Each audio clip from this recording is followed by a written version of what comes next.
Sunday morning worship turned into a massacre when a gunman walked into First Baptist Church and opened fire on defenseless families, killing 26 people in the deadliest church shooting in American history. But this was just one attack in a horrifying pattern of violence that has transformed America's most sacred spaces into killing fields, where innocent worshipers became victims of mass murder. These attackers violated the most fundamental trust in American society, that houses of worship are safe havens where children can attend Sunday school, elderly members can gather for prayer, and believers can participate in Bible studies without fear that someone would exploit their vulnerability to commit mass murder. Each killer deliberately targeted religious spaces because they knew congregations offered defenseless victims who would never expect violence during their most sacred moments.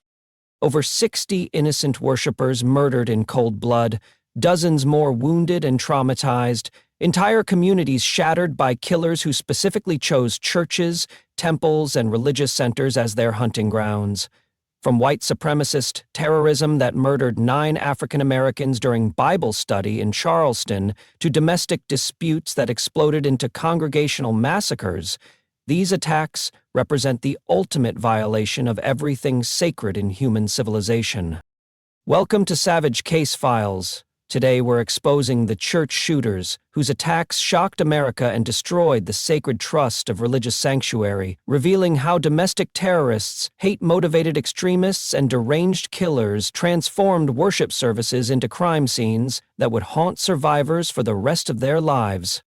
Unlike random street violence or workplace disputes, these were deliberate attacks on America's most vulnerable populations during their most peaceful moments. Children performing in youth rallies, teenagers attending fellowship events, families participating in Sunday services, and prayer groups gathered for spiritual guidance. Each gunman understood that religious venues provided maximum casualties with minimal resistance from victims who came seeking God's love, not human hatred. We'll take you inside the most devastating attacks on American religious communities, from former military personnel who used combat training to massacre entire congregations, to white supremacists who exploited Christian hospitality before opening fire on their hosts. We'll witness how federal agents hunted down domestic terrorists, how ordinary churchgoers became heroes who stopped active shooters, and how communities struggled to rebuild their faith after their sanctuaries became battlegrounds. From racial genocide to religious extremism to personal vendettas, these church shooters proved that no place was truly safe when evil decided to strike at the heart of American spiritual life.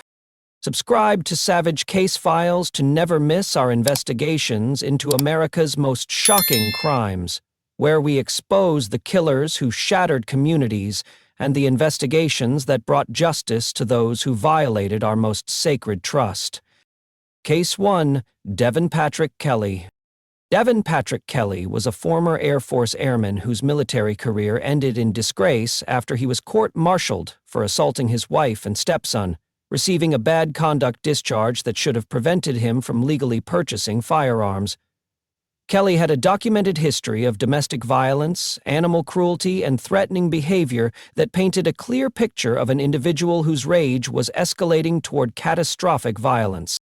On November 5, 2017, Kelly drove to the small rural community of Sutherland Springs, Texas, where he knew the First Baptist Church would be filled with families attending Sunday morning worship service. He had specifically chosen this church because his estranged in-laws were members of the congregation, transforming his personal vendetta into a mass murder plot that would target an entire community of innocent worshipers. Kelly arrived at the church dressed in tactical gear and armed with a semi-automatic rifle, opening fire on the building from outside before entering the sanctuary where 46 people were gathered for worship. The congregation included children as young as 18 months old, elderly members, and multiple generations of families who had come together for their weekly spiritual fellowship and prayer. The massacre lasted only minutes, but Kelly systematically moved through the church, shooting anyone he encountered, showing no mercy for children, elderly members, or pregnant women.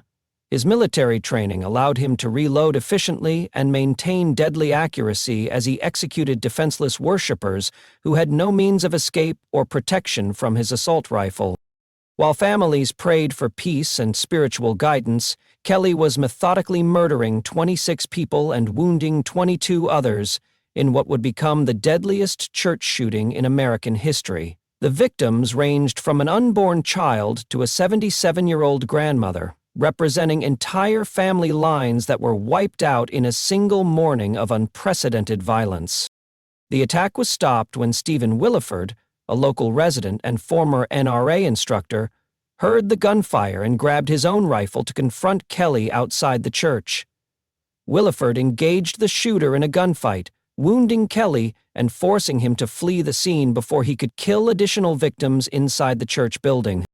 Kelly attempted to escape in his vehicle but crashed after being pursued by Williford and another local resident who had joined the chase. Rather than face capture and prosecution for his crimes, Kelly died from a self-inflicted gunshot wound while law enforcement officers closed in on his location.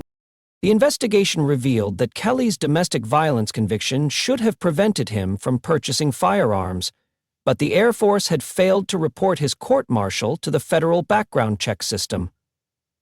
This bureaucratic failure allowed a prohibited person to legally acquire the weapons he used to commit mass murder against innocent churchgoers. The Sutherland Springs massacre exposed critical gaps in the federal background check system and led to congressional legislation requiring military branches to report criminal convictions to civilian databases.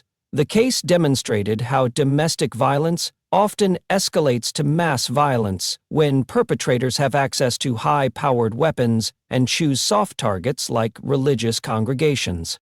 Kelly's attack on First Baptist Church became a symbol of America's vulnerability to mass shootings in sacred spaces, proving that even the smallest rural communities were not immune to the epidemic of gun violence that had transformed houses of worship into potential crime scenes.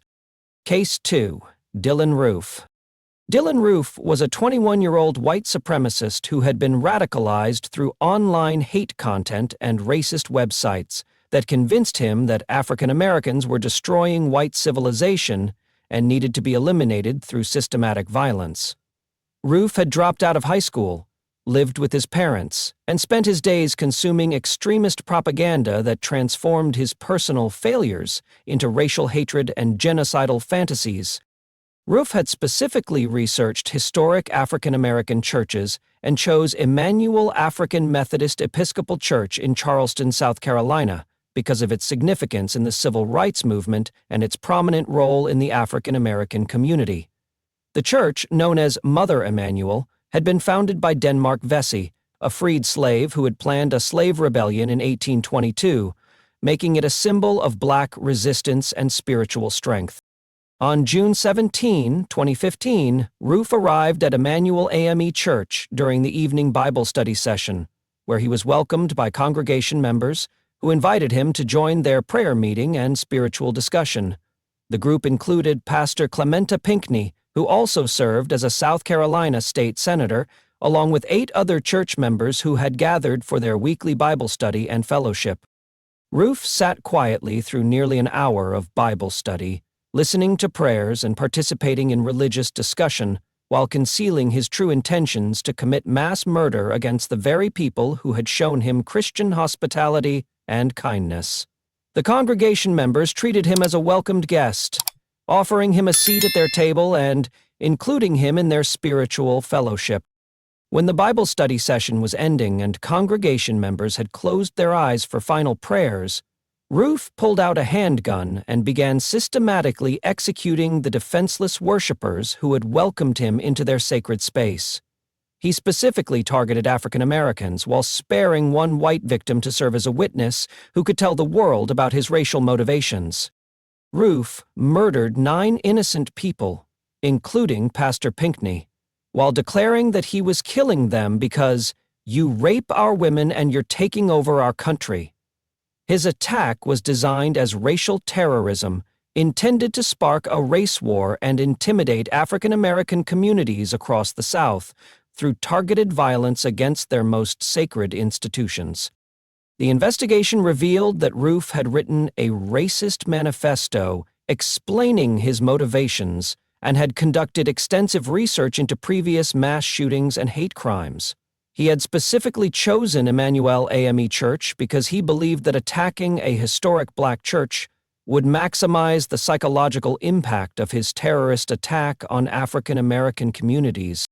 Federal and state prosecutors pursued separate cases against Roof, with federal authorities charging him with hate crimes and domestic terrorism, while state prosecutors sought murder convictions.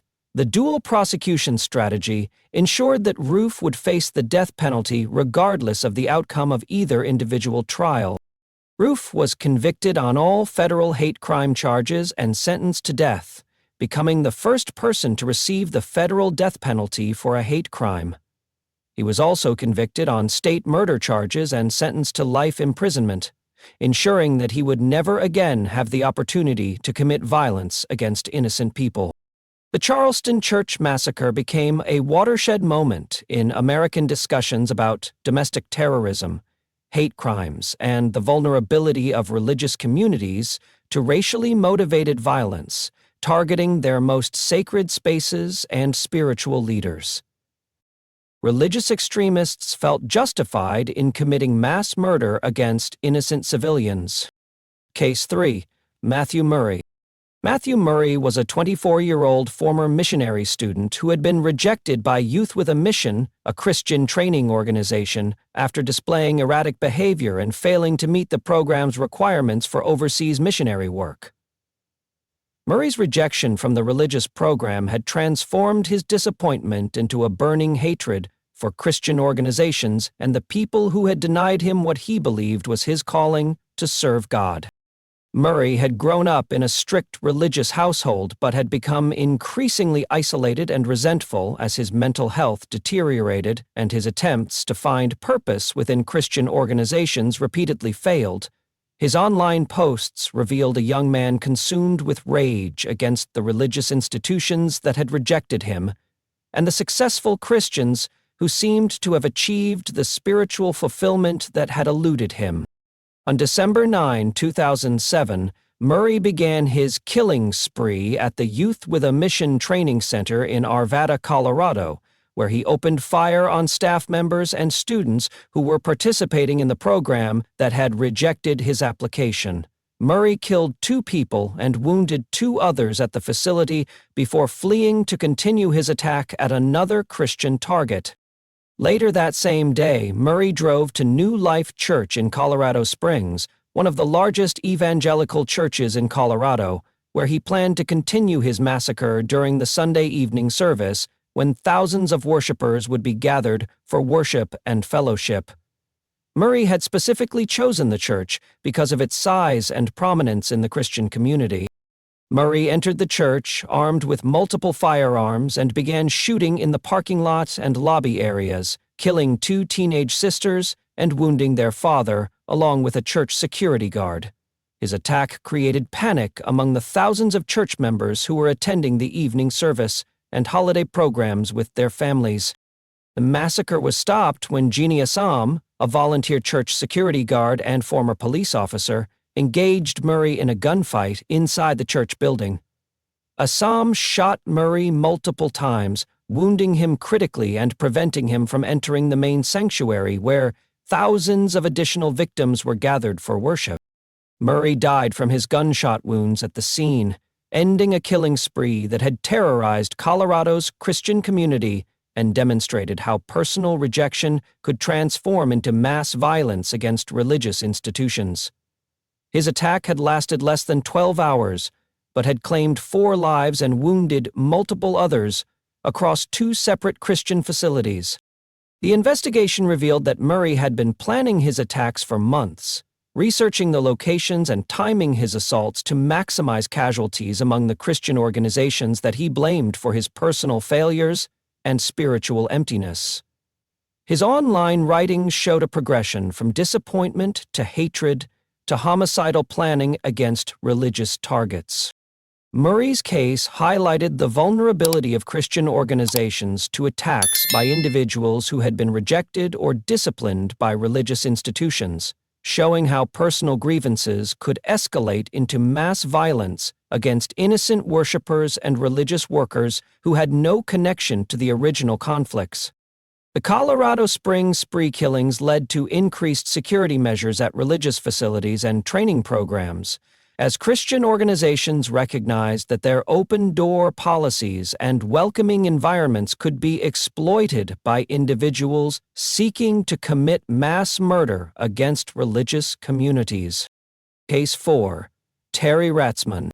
Terry Ratzman was a 44-year-old computer technician and longtime member of the Living Church of God, a small Christian denomination that held weekly services in rented facilities throughout Wisconsin. Ratzman had been attending the church for years and was considered a quiet, reliable member of the congregation who rarely caused problems or drew attention to himself during religious services and fellowship activities. Ratzman had been struggling with personal and financial difficulties that were affecting his ability to maintain steady employment and his relationships within the church community. His mental health had been deteriorating for months, and he had become increasingly paranoid about church doctrine and suspicious of the pastor's teachings, believing that the religious leadership was leading the congregation astray from true Christian beliefs. On March 12, 2005, Ratzman attended the regular Saturday afternoon service at the Sheraton Hotel in Brookfield, Wisconsin, where the Living Church of God rented meeting space for their weekly worship services. The congregation of about 80 people had gathered for their typical service of hymns, prayers, and a sermon from Pastor Randy Gregory, who had traveled from the church's headquarters to lead the service. Ratzman sat through the opening portions of the service before quietly leaving the meeting room, leading other congregation members to assume he was feeling ill or had been called away by a personal emergency. However, Ratzman had actually gone to his car to retrieve a handgun that he had brought to the service with the intention of committing mass murder against his fellow worshippers. Ratzman returned to the hotel meeting room and opened fire on the defenseless congregation, specifically targeting Pastor Gregory and other church members who were seated near the front of the room. His attack was systematic and deliberate, showing no mercy for people he had worshipped alongside for years and who considered him a trusted member of their religious community. The massacre lasted only minutes, but Ratzman killed 7 people, including Pastor Gregory, and wounded 4 others before turning the gun on himself and committing suicide in front of the surviving congregation members. His victims included elderly church members and a teenage boy, representing multiple generations of faithful believers who had been murdered by someone they trusted. The investigation revealed that Ratzman had been experiencing increasing paranoia and disagreement with church teachings in the months leading up to the attack, but had given no clear warning that he was planning to commit mass murder against his fellow congregation members. His quiet demeanor and long-time membership had made him appear to be a stable and trustworthy member of the religious community. Ratzman's attack devastated the small Living Church of God congregation, which lost nearly 10% of its membership in a single afternoon of violence committed by someone they had welcomed as a brother in faith. The surviving members struggled to understand how a longtime church member could commit such horrific violence against people who had shared their spiritual journey with him. The Living Church massacre demonstrated how internal church conflicts and personal mental health crises could explode into mass violence, even when the perpetrator had been a trusted member of the religious community for years and had shown no previous signs of violent behavior toward his fellow worshippers. Case 5. Eric Hansen. Eric Hansen was a 47-year-old troubled individual with a history of mental health issues and social isolation who had become increasingly unstable in the months leading up to his attack on a Christian youth event.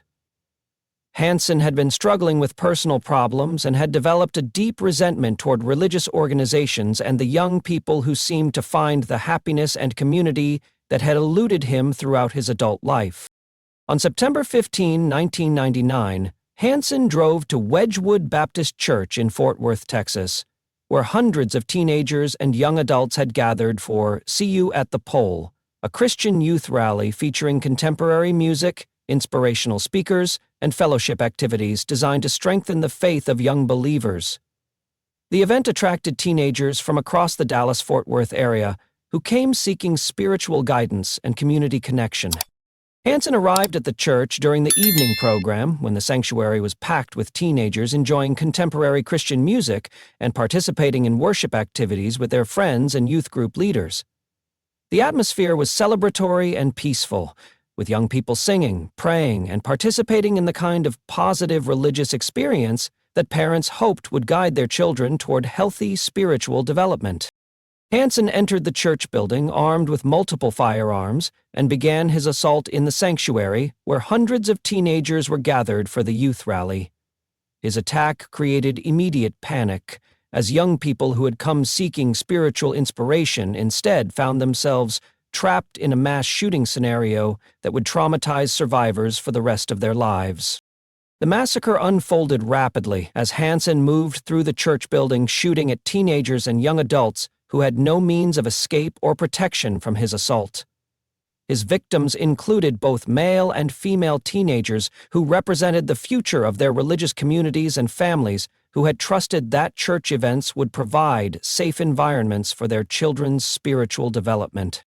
Hansen killed 7 people and wounded 7 others during his attack on the youth rally, targeting some of the most vulnerable and innocent members of the religious community. His victims were teenagers and young adults who had gathered to celebrate their faith and participate in positive religious activities that were supposed to strengthen their spiritual foundation and community bond. The attack ended when Hansen turned his weapon on himself and committed suicide inside the church building, leaving behind a scene of carnage that would forever change how religious organizations approached security for youth events and large gatherings. His death prevented law enforcement from fully understanding his motivations for targeting Christian teenagers. The investigation revealed that Hansen had been experiencing significant personal problems and may have been motivated by resentment toward the religious community and the young people who seemed to have found the purpose and belonging that had escaped him. His attack represented a devastating assault on the innocence and faith of teenagers who had trusted that their church would provide a safe space for spiritual growth. The Wedgwood Baptist Church shooting became one of the deadliest attacks on Christian youth in American history, exposing the vulnerability of religious events that attracted large numbers of young people and leading to increased security measures at churches and religious organizations across the country. The case demonstrated how personal mental health crises could transform into mass violence against the most innocent members of religious communities, showing that even youth-focused religious events were not immune to the epidemic of mass shootings that had begun targeting American houses of worship. Case 6. Jim Adkisson. Jim Adkisson was a 58-year-old unemployed truck driver who had become increasingly radicalized by right-wing media and political rhetoric that convinced him that liberal churches and progressive political movements were destroying American society. Adkisson had been struggling with unemployment, financial problems, and personal failures that he blamed on liberal politicians and the religious organizations that supported progressive social causes. Adkisson had spent months consuming extremist political content and developing an obsessive hatred for liberal religious denominations that welcomed gay members, supported women's rights, and advocated for progressive political positions. He specifically targeted the Tennessee Valley Unitarian Universalist Church because of its reputation as a welcoming congregation that embraced liberal social values and political activism. On July 27, 2008, Adkisson drove to the Unitarian Universalist Church in Knoxville, Tennessee, during a Sunday morning service where children were performing a musical production of Annie Jr. for their families and congregation members. The church was filled with parents, grandparents, and community members who had come to support the children's performance and celebrate their artistic talents. Adkison entered the church sanctuary armed with a shotgun and began firing at the congregation during the children's musical performance, creating immediate terror among families who had gathered for what should have been a joyful celebration of their children's creativity and community involvement. His attack specifically targeted a liberal religious community during a family-friendly event designed to bring generations together. The massacre was stopped when congregation members tackled Adkison and wrestled his weapon away from him, preventing him from killing additional victims during the children's performance. Their heroic intervention saved countless lives and demonstrated the courage of ordinary churchgoers who risked their own safety to protect their community from a domestic terrorist. Adkison killed 2 people and wounded 7 others during his attack on the liberal church, including adults who had been attending the children's musical performance and supporting the young performers. His victims were members of a religious community that prided itself on acceptance, tolerance, and social justice advocacy. The investigation revealed that Adkison had written a manifesto explaining his hatred for liberal churches and progressive political movements, specifically targeting the Unitarian Universalist congregation because of their support for gay rights, women's equality, and other social causes that he viewed as threats to traditional American values. Adkison had brought additional ammunition and weapons to the church, indicating that he had planned to commit a much larger massacre before being stopped by the heroic actions of congregation members who risked their lives to protect their community. His attack was designed as ideological terrorism, intended to intimidate liberal religious organizations. Federal and state prosecutors charged Adkison with murder and domestic terrorism, recognizing that his attack represented politically motivated violence against a religious community because of their progressive beliefs and social activism. He pleaded guilty to avoid the death penalty and was sentenced to life imprisonment without possibility of parole. The Tennessee Valley Unitarian Universalist Church shooting exposed how political extremism and right-wing radicalization could motivate domestic terrorism against religious communities that supported progressive social causes, demonstrating that ideological hatred could transform houses of worship into targets for politically motivated violence. Adkison's case became a symbol of the dangers posed by political extremism and hate-motivated violence against religious communities that advocated for social justice and progressive values in American society. Case 7. Frederick Scott. Frederick Scott was a 22-year-old individual suffering from severe mental illness who claimed to hear voices commanding him to kill white men, with his delusions specifically focusing on targeting victims near churches and religious institutions throughout the Kansas City area. Scott's untreated psychiatric condition had deteriorated to the point where he believed he was receiving divine instructions to commit racially motivated murders against specific demographic targets. Scott's mental illness had progressed over months without proper intervention or treatment, leading to increasingly violent hallucinations and delusional thinking that convinced him he was on a religious mission to eliminate white men from his community. His psychotic episodes included auditory hallucinations that he interpreted as commands from supernatural forces, directing him to commit systematic murder. Beginning in 2017, Scott embarked on a killing spree across Kansas City, targeting white men who were walking near churches, religious centers, and other spiritual facilities in the metropolitan area. His victim selection was based on both racial criteria and proximity to religious institutions, as his delusions had convinced him that these locations were significant to his supposed divine mission. Scott's attacks were random from the victim's perspective, but followed a clear pattern based on his delusional belief system that combined racial targeting with religious site proximity. His mental illness had created a systematic methodology for selecting victims who met his psychotic criteria for elimination, making his attacks appear coordinated despite being driven by severe psychiatric dysfunction.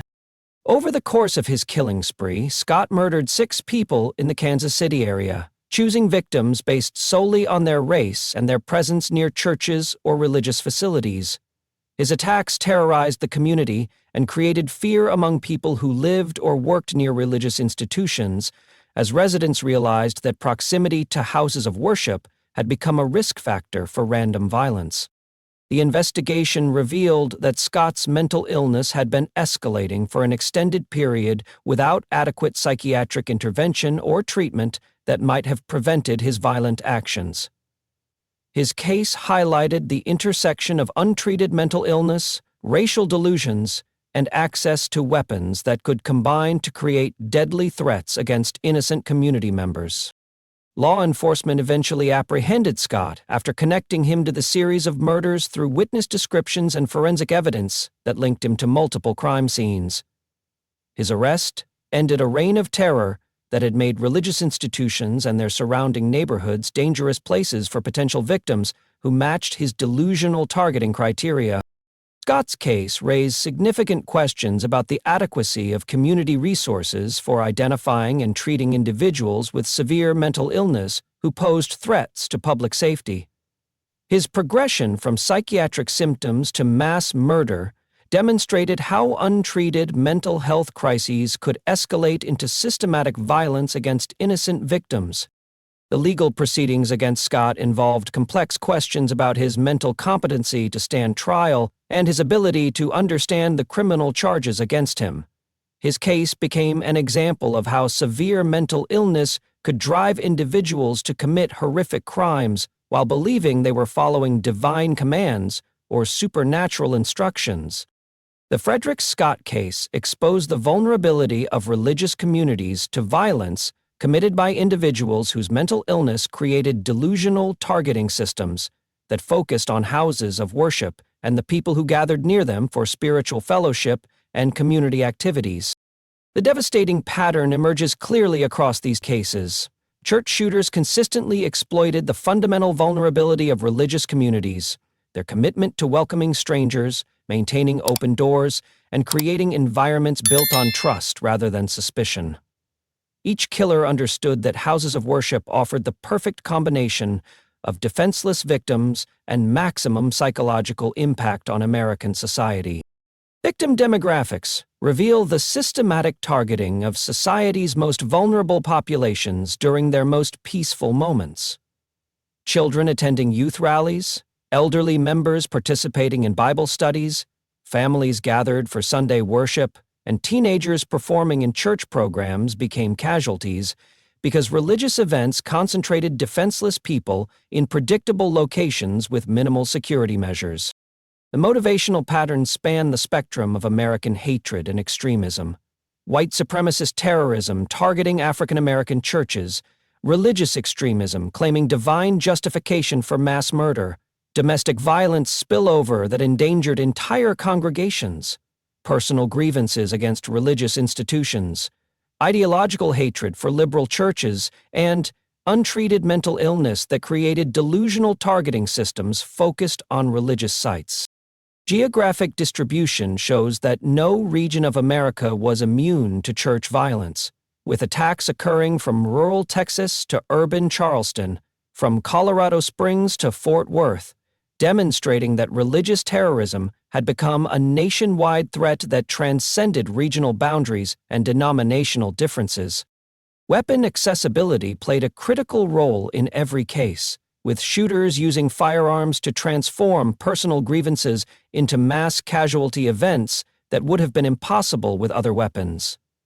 The lethality of these attacks was directly related to the killer's access to high-powered weapons and their ability to reload quickly while targeting trapped victims. Security vulnerabilities consistently enabled these massacres, as religious organizations maintained open-door policies that prioritized welcoming newcomers over protecting existing members. Churches, synagogues, and religious centers operated on principles of hospitality and trust that made them soft targets for individuals planning mass violence. Heroic intervention emerged as a common theme, with ordinary congregation members, church security volunteers, and local citizens risking their lives to stop active shooters and prevent additional casualties. These heroes demonstrated extraordinary courage in confronting armed killers to protect their religious communities. The psychological impact extended far beyond immediate victims to traumatize entire religious communities, destroy congregation members' sense of sanctuary safety, and force houses of worship to balance security needs against their fundamental mission of providing welcoming environments for spiritual seekers and community fellowship. Legal consequences varied significantly, with some shooters dying during their attacks while others received death sentences or life imprisonment terms that reflected the severity of their crimes against religious freedom and community safety.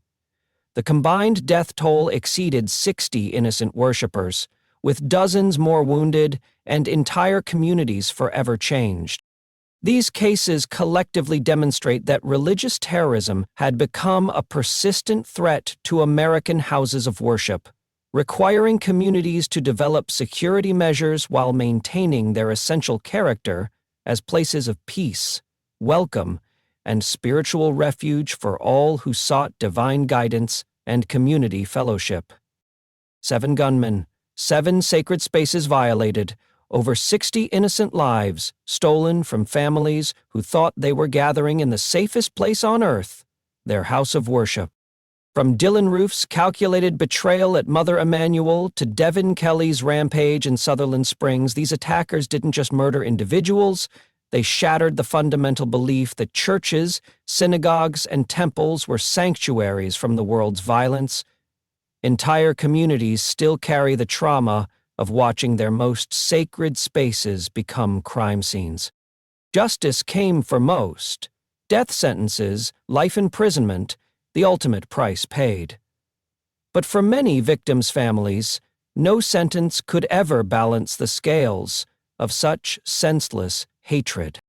These cases expose a chilling truth.